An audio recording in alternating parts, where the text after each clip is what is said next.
Star life. Hello friends, मैं हूं ज्योति मलिक और स्टार लाइफ में आप सबका स्वागत है। दोस्तों, जैसा कि आप सब जानते हैं कि इस शो के जरिए हम आपको मिलवाते हैं आपके फेवरेट स्टार से और जानते हैं उनकी पर्सनल लाइफ की कुछ खट्टी मीठी बातें। तो हर बार की तरह इस बार भी मैं आपको जिस स्टार से सुपर स्टार से मिलवाने जा रही हूँ वो मल्टी टैलेंटेड हैं। वो एक्टर हैं तो सिंगर भी हैं, कोरियोग्राफर हैं तो डायरेक्टर भी हैं। दोस्तों, वो किसी इंट्रोडक्शन के मोहताज नहीं हैं। उन्होंने हरियाणवी इंडस्ट्री को एक अलग ही आयाम दिया है। कभी आप उन्हें किसी सॉन्ग में डांस करते हुए देखते हैं तो कभी किसी मूवी में एक्शन करते हुए देखते हैं।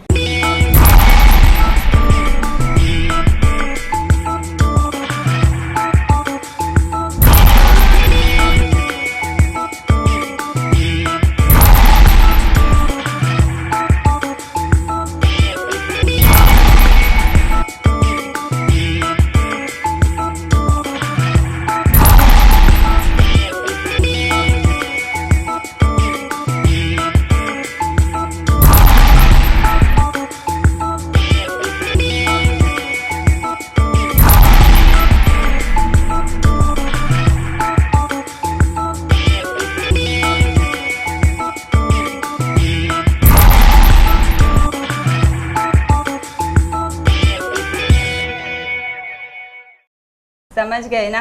जी हाँ, मैं बात कर रही हूँ हम सबके favourite Haryana superstar multi talented the one and only Vijay Verma की।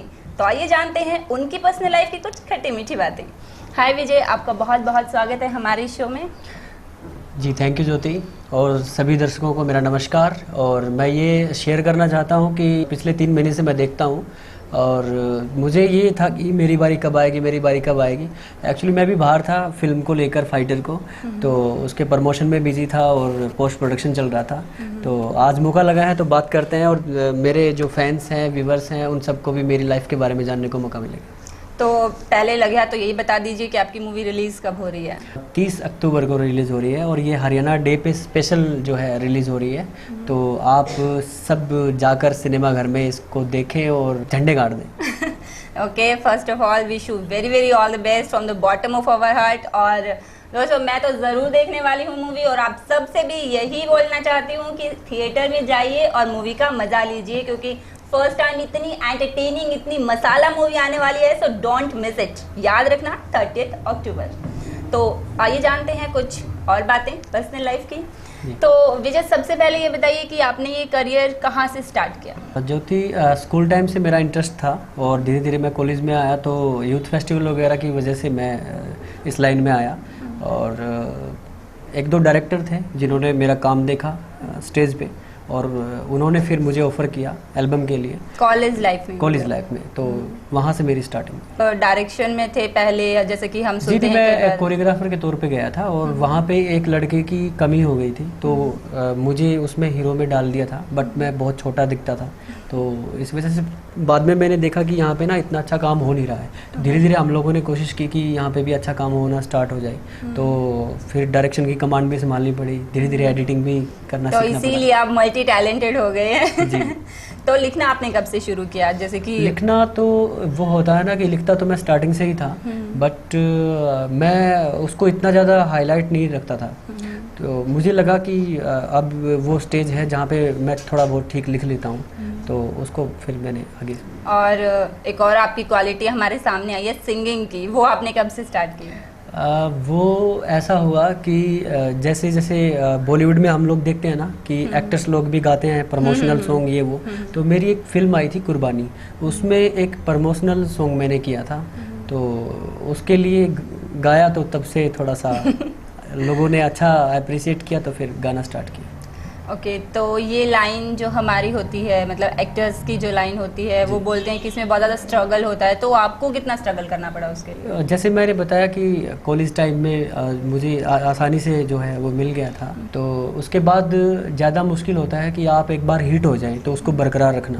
अब काफ़ी सालों से आप देख रहे हैं कि मैं बड़ी मेहनत करता हूँ अपने काम में, तो उसको बरकरार रखने के लिए बहुत ज़्यादा डिवोटेड होना पड़ता है काम में। तो वो सब चीज़ें मेंटेन करना पड़ता है। वो जैसे हम मूवीज में भी देखते हैं, पहली मूवी तो हर किसी की सुपर हिट हो जाती है, लेकिन फिर उसको मेंटेन रखना वो सबसे बड़ी प्रॉब्लम होती है। ओके, तो आप अपने इस लेवल पे आके मतलब किसको अपना कॉम्पिटिटर मानते हैं? जी, ये बहुत अच्छा क्वेश्चन है क्योंकि मैं अपना कॉम्पिटिटर खुद को मानता हूँ। मैं मानता हूँ कि मेरा जो पिछला वर्क है उससे मेरा नेक्स्ट वर्क बहुत अच्छा हो, उससे इतना अच्छा हो कि मतलब मुझे ये नहीं कि लोगों को भी अच्छा लगे, मुझे खुद को भी अच्छा लगे और मेरी सेटिस्फेक्शन भी हो, क्योंकि हाँ सेल्फ सेटिस्फेक्शन होगी तभी तो जाके दर्शकों की सेटिस्फेक्शन होगी ना। ओके, तो मतलब आप खुद को क्रिटिकल एनालाइज करते हैं जब भी आप कुछ करते हैं, क्योंकि तभी हम इम्प्रूवमेंट देख नहीं, मैं अपने में जो मेरे नेगेटिव पॉइंट्स हैं मैं उन पे भी ध्यान देता हूँ, और जो फैंस मेरे कहते हैं कि आपको ऐसा नहीं करना चाहिए तो मैं वो भी करता हूँ। जैसे मेरा सॉन्ग हिट हुआ मैडम बैठ बोलेरो में, बहुत हुआ तो मुझे जब भी उससे पहले जब भी मैं स्माइल करता था, मिरर देखता था, तो मुझे लगता था कि मेरे दांत टेढ़े मेढ़े हैं तो मुझे निकलवा के चेंज करने चाहिए। तो फैंस की बहुत ज़्यादा कॉलिंग आई मेरे पास कि ऐसा मत करो, आपके टेढ़े मेढ़े दांत ही हमें अच्छे लगते हैं, तो वो मैं मान भी लेता हूँ कुछ। वही काम हो गया, जैसे स्टार्टिंग में रानी मुखर्जी जब आई थी तो उनको उनकी आवाज़ के कारण बोले थे कि डिस्कार्ड हो जाएगी, लेकिन फिर वही उनका एक स्ट्रॉन्ग पॉइंट बन गया जी। ओके विजय, तो आपकी इस जर्नी में आपकी फैमिली ने आपको कितना सपोर्ट किया? मेरे मम्मी पापा स्टार्टिंग से चाहते थे कि मैं हीरो बनूं, और आपको बता दूं कि जब मैं कॉलेज में आया तो ऐसा बिल्कुल भी डिसाइड नहीं था कि मैं हीरो बनूंगा या ऐसा कुछ भी। तो फर्स्ट टाइम जब मेरी न्यूज़पेपर में फ़ोटो आई तो मेरी माँ उसको देखकर इतना खुश हुई, पूरे गांव को दिखाती फिर रही थी कि देखो मेरा बेटा, देखो मेरा बेटा। और बहुत मतलब कि अच्छा लगा जब मैं गांव में गया तो एक सेलिब्रिटी की तरह बन गया था। ओके, तो कितना टाइम पहले आई थी और किस चीज़ को लेके आई थी आपकी वो फ़ोटो? जब मैं कॉलेज में पढ़ता था तो उस टाइम पे मैंने यूथ फेस्टिवल वगैरह जीता था, तो उसमें मेरे इंटरव्यूज़ वगैरह हुए थे, तो वो फ़ोटो मेरी वहाँ पे आई थी, उभरता सितारा के नाम से। जी। तो कॉलेज लेवल पे आप यूथ फेस्टिवल वगैरह में मतलब बोल रहे हैं हाँ बहुत करते थे, तो उस टाइम पे कॉलेज में आपको कैसा रिस्पांस मिलता था? कॉलेज का हीरो था मैं, तो उसी हिसाब से जैसे हम लोग फिल्मों में देखते हैं वैसे ही कॉलेज का हीरो था। बट मेहनत बहुत की स्टार्टिंग से, क्योंकि फैमिली की बजाय मैं सेल्फ में ज़्यादा विश्वास रखता हूँ कि खुद का खर्चा खुद ही उठाऊँ। तो कॉलेज टाइम में मैंने खुद ही स्टडी वगैरह का खर्चा सारा खुद ही उठाया, और अपने कॉलेज टाइम में ही मैं डांस सिखाता था, तो मेरा सेंटर होता था। तो इतना तो टाइम नहीं था कि बहुत ज़्यादा मौज मस्ती करते, लेकिन कभी टाइम मिलता तो कर लेते थे।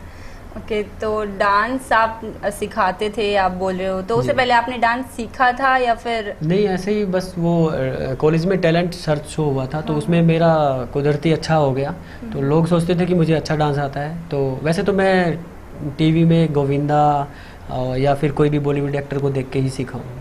मतलब आपने कहीं से नहीं सीखा? नहीं सीखा मैंने कहीं से नहीं है। कॉलेज टाइम में यूथ फेस्टिवल में एक दो मास्टर्स आए थे, उन्होंने प्रिपेयर करवाया, बट वो एक टिपिकल जो यूथ फेस्टिवल के लेवल का होता है वो तो एक आधा सॉन्ग ही प्रिपेयर करवाते हैं, मतलब टेक्निकली आपने कहीं से टेक्निकली मैंने कहीं से नहीं सीखा। तो it's really a very big complement कि आप इतना अच्छा डांस कर लेते हैं और आपको देखिए बिल्कुल नहीं लगता कि आपने कभी सीखा नहीं हुआ है। Thank you Jyoti.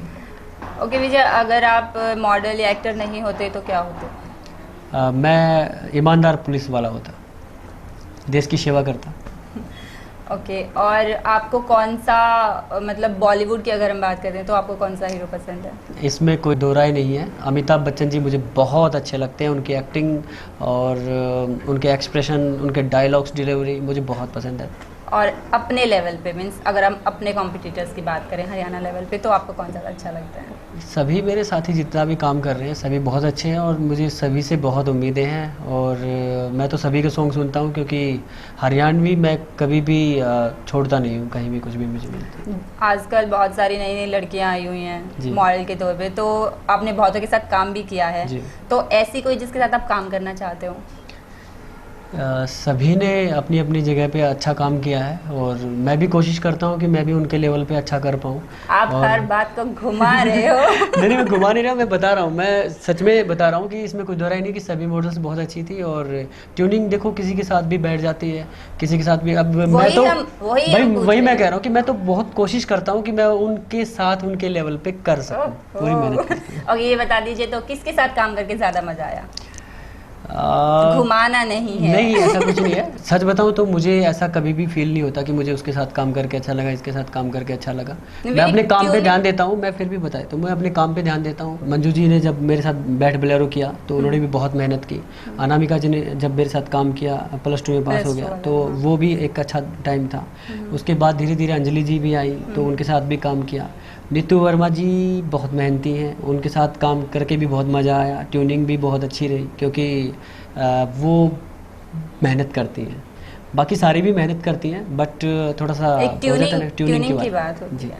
ओके, ये बताइए कि सिनेमा आपकी नज़र में क्या है? एंटरटेनमेंट, अगर एंटरटेनमेंट है तो सिनेमा है, क्योंकि जो भी दर्शक सिनेमा घर में जाते हैं तो वो ये उम्मीद लगा के जाते हैं कि हमारा एंटरटेनमेंट हो, तो एंटरटेनमेंट।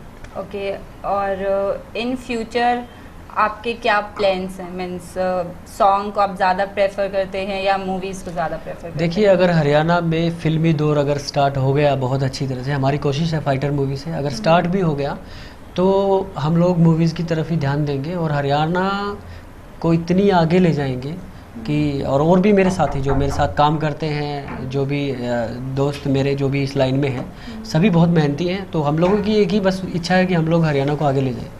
ओके विजय, ये बताइए कि जो न्यू कमर्स इस लाइन में आना चाहते हैं उनके लिए आप क्या कहना चाहेंगे? मैं बस यही कहना चाहूँगा मेरे साथियों, आप इस लाइन में आओ, मोस्ट वेलकम, बट अच्छा काम करो, हरियाणा को आगे ले जाने की सोचो और कोई भी गंदा काम मत करो जिससे हमारे हरियाणा का नाम खराब। एक चीज़ और मैं आपसे पर्सनली पूछना चाहूँगी जी। कि जिन लोगों से आपके बारे में जानते हैं, लोग कहते हैं कि आप बहुत फ्रेंडली नेचर के हो, तो इस लेवल पे पहुँचने के बाद मतलब आप में कभी एटीट्यूड नहीं आया, वो स्टार्स वाला वो एटीट्यूड, तो खुद को एक अच्छे इंसान के तौर पे आपने कैसे रखा? देखिए ज्योति, आपका भी मैं इसमें शुक्रिया कहना चाहूँगा और तमाम उन दर्शकों का जो मुझे मानते हैं कि मैं डाउन टू अर्थ हूँ। और मेरा अपना मानना है कि अगर मैं आज एक्टर हूँ तो उन सब लोगों की वजह से हूँ। उन लोगों ने मेरा काम देखा, मेरे काम को सराहा है उन लोगों ने, तो उन्हीं की वजह से हूँ मैं, नहीं तो आम बंदा था मैं तो मेरा अपना मानना कि डाउन टू अर्थ रहना चाहिए उनसे। बहुत बड़ी क्वालिटी है ये जो आपने इतनी आसानी से कह दिया कि होना चाहिए। So it's a big complement for you and इंशाल्लाह आप हमेशा ऐसे ही रहना। जी।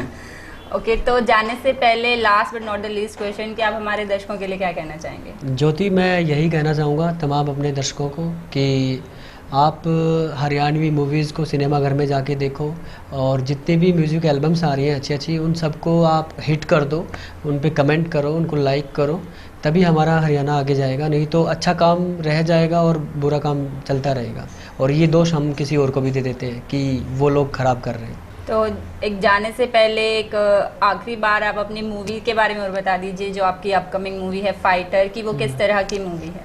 ज्योति, इस बात को मैं हरियाणवी में ही बोलना चाहता हूँ। देखो भाइयों, हरियाणा वाले जितने भी मेरे साथी प्रेमी हैं, जाके इस फिल्म ने सिनेमा घर में जरूर देखो। फाइटर वार फॉर लव 30 अक्टूबर ने रिलीज होने लग रही है और हरियाणा दिवस पर स्पेशल इस फिल्म की लॉन्चिंग करी है भाई। तो सुना आपने इन्हीं की लैंग्वेज में। तो अब मैं भी आपसे ये ज़रूर अपील करना चाहूँगी कि 30 अक्टूबर को फाइटर वॉर फॉर लव बहुत ही अच्छी मूवी है। मैंने खुद इसका प्रोमो देखा है, तो प्रोमो से ही अंदाज़ा हो जाता है कि मूवी कैसी होगी। तो मैं तो ज़रूर देखने जा रही हूँ और साथ साथ आप लोगों से भी अपील करूँगी कि 30 अक्टूबर को अपने नज़दीकी सिनेमा घर में ज़रूर जाइएगा और इस मूवी को ज़रूर देखिएगा। आज के लिए फन जूस में सिर्फ इतना ही। अगली बार फिर हाजिर होंगे एक और स्टार के साथ। तब तक के लिए हमें दीजिए इजाज़त। नमस्कार। Star Life. Download free MP3 songs, video songs and wallpapers from www.funjuice.in, the fun destination. Log on now www.youtube.com/funjuiceforall. Fun Juice Entertainment, हंसते रहिए, हंसाते रहिए, जीवन को खुशियों से सजाते रहिए।